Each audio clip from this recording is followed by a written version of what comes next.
नमस्कार, good evening मेरे प्यारे बच्चों। आज हम क्लास 12 का बायोलॉजी का जीव विज्ञान का अध्याय का एमसीक्यू सॉल्व करेंगे। देखते हैं कितना सॉल्व होता है। सभी लोग कॉपी पेंसिल लेके बैठ जाएं, देखते हैं किसका कितना सॉल्व होता है आज। ठीक, पहला क्वेश्चन है, प्रजनन का मुख्य उद्देश्य क्या है?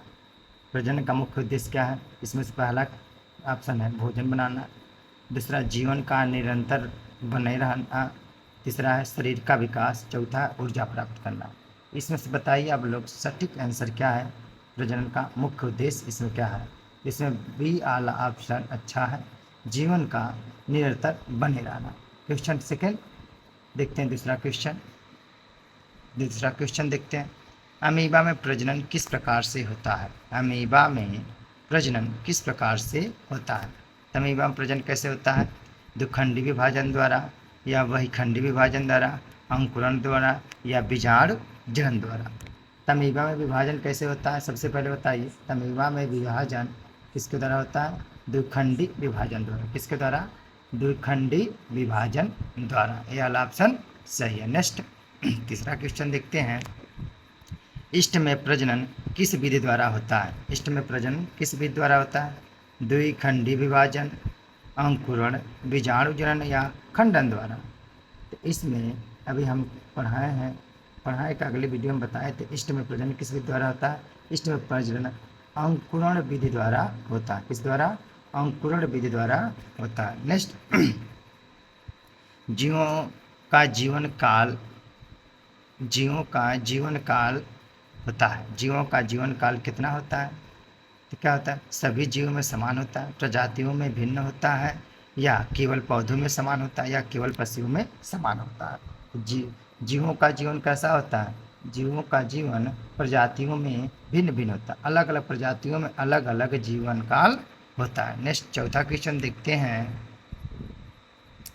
सवाल फफूंद एवं सवाल हो गया। फफूंद एवं कुछ पौधों में प्रतिकूल परिस्थितियों से बचने के लिए बनते हैं। क्या बनते हैं? जीवाणु बनते हैं, फूल बनते हैं, भ्रूण बनते हैं, या बीज बनते हैं। बताइए। सबसे पहले बता दें इसका ऑप्शन क्या हो जाएगा? ए, बीजाणु बनते हैं। क्या बनते हैं? बीजाणु बनते हैं। नेक्स्ट वहीखंडी विभाजन किसमें पाया जाता है? वहीखंडी विभाजन किसमें पाया जाता है?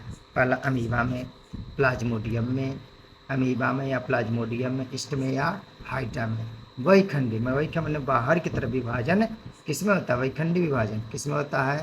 प्लाज्मोडियम में। किसमें होता है? प्लाज्मोडियम। आपको पता होगा प्लाज्मोडियम मच्छर एनाफिलीज मच्छर का समूहक है। ये डाइजेनेटिक हास्ट होता है। क्या होता है? डाइजेनिक हास्ट होता है, यानी दो हास्ट होते हैं। दो गो, एक का होता है पहला, तो इसका फर्स्ट में होता है मच्छर होता है, सेकंड वाला ह्यूमन होता है। पहला मॉस्किटो, जिसे क्या कहते हैं? मच्छर। क्या कहते हैं? मच्छर कहते हैं। मच्छर क्या कहेंगे? मच्छर होता है। दूसरा मनुष्य होता है, मनुष्य। दो चीज में होते हैं। नेक्स्ट आता है पौधों में लैंगिक जनन के मुख्य साधन हैं। पौधों में लैंगिक जनन के मुख्य साधन क्या है? किसके द्वारा मुख्य साधन पौधों में लैंगिक जनन होता है? फूल द्वारा, बीजाणु, कली या पत्ती द्वारा, या परागण द्वारा, या भ्रूण द्वारा। फिर से देखें, पौधों में लैंगिक जनन के प्रमुख साधन कौन कौन है? तो पौधों में लैंगिक जनन के प्रमुख साधन कौन है? बीजाणु हो गया भैया, कली हो गया, और क्या हो गया? पत्ती हो गया। क्लियर है? नेक्स्ट यौन प्रजनन की विशेषता बताइए। यौन प्रजनन की विशेषता तो केवल एक माता एक पिता की आवश्यकता होती है, आनुवंशिक विविधता होती है, या तेजी से संख्या बढ़ाना होता है, या प्रतिकूल परिस्थितियों में जीवित रहना होता है। यौन प्रजनन की विशेषता क्या होती है? बताइए सब जन अच्छे से सोच के। बी वाला ऑप्शन आनुवंशिक विविधता। क्या होती है? बी वाला ऑप्शन आनुवंशिक विविधता यौन प्रजनन की विशेषता है। आनुवंशिक विविधता यौन प्रजनन की विशेषता है। नेक्स्ट पौधों में यौन प्रजनन के प्रमुख अंग कौन कौन है? पौधों में यौन प्रजनन के प्रमुख अंग कौन कौन है? कौन कौन? जड़ है, पत्ती है, फूल या कली है। तो हमको पता होगा पौधों में फूल है। यौन प्रजनन कौन है? फूल है भैया, फूल है। क्लियर है? नेक्स्ट हाइड्रा में प्रजनन किस विधि द्वारा होता है? हाइड्रा में प्रजनन किस विधि होता है? द्विखंडी विभाजन, अंकुरण बीजाणु जनन या खंडन द्वारा। हाइड्रा में विभाजन किसके द्वारा होता है? इसमें भी अंकुरण द्वारा ही होता है। हाइड्रा में अंकुरण होता है, बड निकलता है, द्वी निकलता है अंकुरण द्वारा। नेक्स्ट आते हैं 11वां क्वेश्चन है, बहुजीवियों में लैंगिक प्रजनन की प्रमुख विधि है। बहुजीवियों में लैंगिक प्रजनन की मुख्य विधि है, कौन है? बीजाणु जनन, फूल उत्पादन या पराग या अंकुरण। बताइए, बहुजीवियों में अलैंगिक प्रजनन प्रमुख विधि क्या है? बहुजीवियों में अलैंगिक प्रजनन की प्रमुख विधि क्या है? जीवाणु जनन, फूल उत्पादन, पराग या अंकुरण। 11वां वाला क्वेश्चन का आंसर बताए फटाक से। इसका आंसर होगा इसका आंसर क्या होगा? बीजाणु जनन। आंसर क्या होगा? बीजाणु जनन। देख लीजिए, टिक लगाते रहिएगा, बीजाणु जनन हो जाएगा। नेक्स्ट 12वां, मानव में यौन प्रजनन के लिए आवश्यक अंग कौन कौन है? मानव में मानव में यौन प्रजनन के प्रमुख अंग कौन कौन है? कौन है भैया? 12वां का देख लीजिए, सही से लगाइए। केवल अंडाशय, केवल शुक्राणु है, या केवल अंडाशय और शुक्राणु ग्रंथि यकृत है? चारों में से कौन है? बताइए। केवल अंडाशय है, केवल शुक्राणु ग्रंथि है, अंडाशय और शुक्राणु ग्रंथि है, या अकृत है? फटाक से बताइए, 12वां का कौन सा आंसर होगा? 12वां का आंसर होगा, कौन सा होगा? 12वां का अंडाशय और शुक्राणु ग्रंथि, अंडाशय और शुक्राणु ग्रंथि। अब आता है बीजाणु जनन का उद्देश्य है। बीजाणु जनन का क्या उद्देश्य है? आनुवंशिक विविधता, संख्या में वृद्धि और स्थायित्व बनाए रखना, या वृद्धि या विकास। इसका बताइए 13वां का आंसर। 13वां का आंसर होगा कौन सी? संख्या में वृद्धि और अस्तित्व को बनाए रखना। संख्या में वृद्धि और अस्तित्व को बनाए रखना। क्लियर है? नेक्स्ट 14वां क्वेश्चन, पौधों में अलैंगिक प्रजनन के उदाहरण है। पौधों में अलैंगिक प्रजनन के उदाहरण है, कौन कौन है?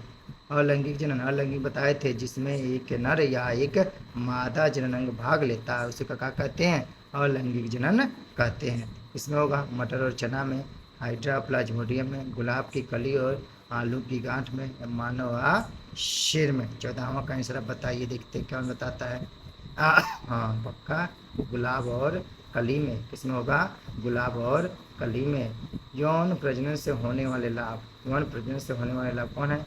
आनुवांशिक स्थिरता या आनुवांशिक विविधता और अनुकूलन क्षमता, तेजी से वृद्धि या रोग प्रतिरोधक क्षमता में नहीं, रोग प्रतिरोधक क्षमता नहीं। इनमें यौन प्रजनन से होने वाले लाभ कौन कौन है? बताइए फटाक से। यौन प्रजनन से होने वाले लाभ कौन है? हमारा ऑप्शन हो जाएगा बी ऑप्शन क्या कर रहा है? बी ऑप्शन कर रहा है आनुवांशिक विविधता और अनुकूलन, आनुवांशिक विविधता और अनुकूलन। नेक्स्ट आता है, अमीबा में द्विखंडी विभाजन की प्रक्रिया होती है। अमीबा में द्विखंडी विभाजन की प्रक्रिया होती है किसके द्वारा? कोशिका का विभाजन वृद्धि द्वारा, केवल नाभिक का विभाजन द्वारा, कोशिका का विभाजन लेकिन नाभिक द्वारा नहीं, कोशिका का अंकुरण द्वारा। किस भी द्वारा होता है? बताइए। कोशिका का विभाजन और वृद्धि द्वारा। एक हमारा 16वां का आंसर, 17वां का आंसर। अंकुरण किसमें अधिक समान है? अंकुरण सब किसमें अधिक समान है? हाइड्रा में, अमीबा में, प्लाज्मोडियम या मानव में। अंकुरण सबसे अधिक किसमें समान है? अंकुरण किससे अधिक समान है? अंकुरण किसमें अधिक समान है? हमारे भैया सबसे अच्छा है अमीबा में तो होगा नहीं, प्लाज्मोडियम मानव होगा, सबसे अच्छा हाइड्रा है। हाइड्रा पेड़ जैसा होता है, किसके द्वारा?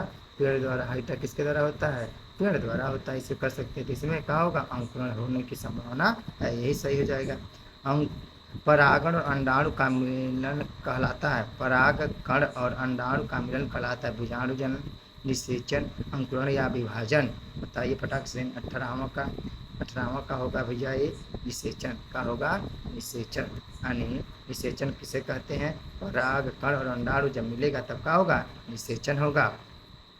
पौधों में अलैंगिक प्रजनन की कमी है, संख्या बढ़ना, आनुवंशिक विविधता का अभाव, स्थायी तेजी से वृद्धि। 19वां का बताइए। 19वां का आंसर है आनुवंशिक विविधता और विविधता का अभाव, आनुवंशिक विविधता का अभाव। लास्ट क्वेश्चन 20वां देखते हैं। मानव में यौन प्रजनन का अर्थ है मानव प्रजनन में मानव प्रजनन का लाभ है मानव प्रजनन का लाभ है भैया आनुवंशिक विविधता प्रतिकूल परिस्थिति में जीवित रहना या संख्या तेजी से बढ़ाना या कौन सा हमारा आनुवंशिक विविधता पहला हमारा आंसर हो जाएगा आनुवंशिक विविधता। ठीक है, नेक्स्ट वीडियो मिलते हैं कल से सभी लोगों को